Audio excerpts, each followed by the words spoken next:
Some stories are as old as the stars themselves, echoing through the ages, whispered by the wind and remembered by the earth. These are tales that have shaped the way we dream, love, and hope. The tale of Orpheus and Eurydice is one such story. A legend woven from the golden threads of love and the shadows of fate, passed down from generation to generation. Orpheus, the gifted son of a muse, was a musician whose melodies could charm wild beasts, calm raging rivers, and even soften the hearts of gods. His music was a language older than words, a force that could move the world itself. Though he had journeyed with heroes and faced dangers beyond imagining, Orpheus's greatest adventure began not with a quest, but with a meeting, a chance encounter in a sun-dappled forest with Eurydice, a nymph as gentle as a forest stream and as radiant as the morning sun. Their love was instant and undeniable, a harmony so perfect that even the world itself seemed to pause and listen. In each other, they found a melody that made their hearts soar. Their wedding was a celebration not just for themselves but for all of nature. Birds sang in jubilation, trees offered their shade, and the earth itself seemed to rejoice at their union, as if the world had been waiting for this moment. Orpheus's music, already legendary, found its truest purpose in Eurydice. His sweetest songs, his most heartfelt melodies, were always for her, filling the air with love and hope. Together, they promised each other a lifetime, believing that their love was a fortress strong enough to withstand any darkness, any sorrow that might come their way. Their happiness was simple and profound. A shared glance, a hand held in the quiet of twilight, laughter echoing softly through the trees. In these moments they found a peace that felt eternal. Orpheus, who had witnessed wonders and terrors beyond imagining, discovered his greatest joy not in adventure, but in the gentle, everyday moments of life with Eurydice. A love that made even the ordinary seem magical. Yet, as with all things touched by the light, even the brightest love must sometimes contend with the deepest shadow, for fate is never far behind.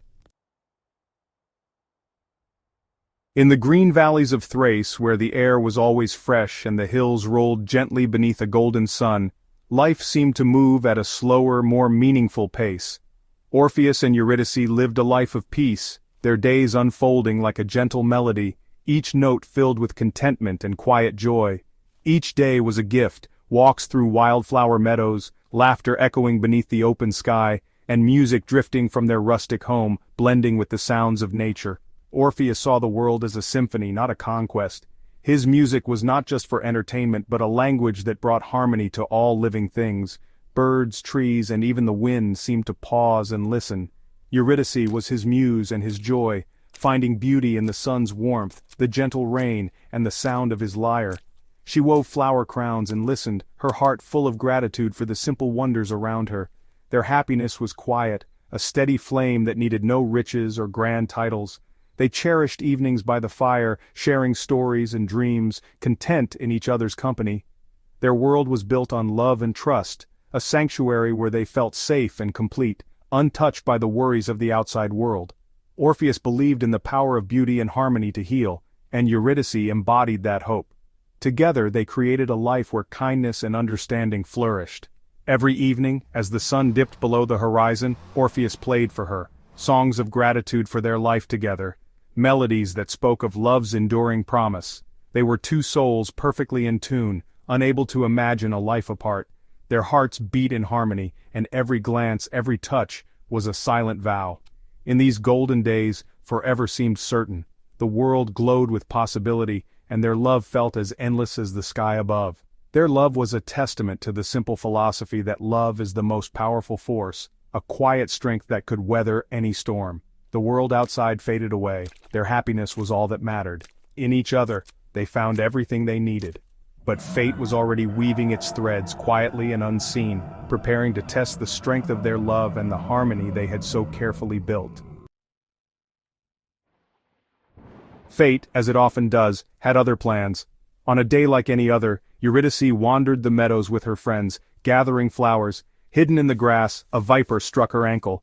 The venom was swift, her world faded to gray. The last thing she saw was the blue sky. The last thing she felt was cold stillness. News reached Orpheus like a thunderclap, his world shattered. He found her among the flowers, her warmth and laughter gone. The world turned silent and gray, his perfect harmony was broken. His grief was a storm, shaking the earth itself. He held her and wept, his lyre forgotten. What good was music now? Even nature mourned with him. Orpheus, who could charm the world, was now broken by loss. The sun seemed swallowed by shadow. For days and nights Orpheus wandered through empty fields and silent woods, his lyre hanging at his side untouched. The world felt hollow, stripped of color and sound, as if the very air mourned the loss of Eurydice. Each step he took was heavy with longing, and the silence around him echoed the emptiness in his heart. Grief weighed on him like a shroud, but in the depths of his sorrow, a desperate idea began to take root. Orpheus resolved to do the impossible. He would journey to the underworld itself and plead for Eurydice's return. The thought was both terrifying and electrifying, a single spark of hope in the darkness. No mortal had ever returned from that shadowy realm, but Orpheus's love for Eurydice made him fearless. He steeled himself, knowing the path ahead would be perilous, but determined to face whatever horrors awaited him. He picked up his lyre, the instrument that had once brought joy to so many, now his only companion. Orpheus hoped that his music, filled with longing and love, could move even the heart of a god, or perhaps soften the shadows themselves. His journey began at the mouth of a dark, yawning cave, the fabled entrance to the underworld. The air was thick with mist and the scent of earth, and the world behind him seemed to fade away as he stepped forward. As he descended, spirits whispered and drifted around him, drawn to the warmth of his living soul. Their voices were soft and mournful, like the wind through dead leaves, and Orpheus felt the weight of countless lost hopes pressing in. Yet his love for Eurydice was a guiding flame in the darkness, a light that refused to be extinguished. It gave him courage to press on, even as the shadows deepened around him. At last he reached the river Styx, its black waters swirling with secrets. Charon, the ancient ferryman, stood guard, refusing to ferry a living man across the boundary between worlds. Orpheus lifted his lyre and played a song of such sorrow and longing that even the ageless ferryman was moved to tears.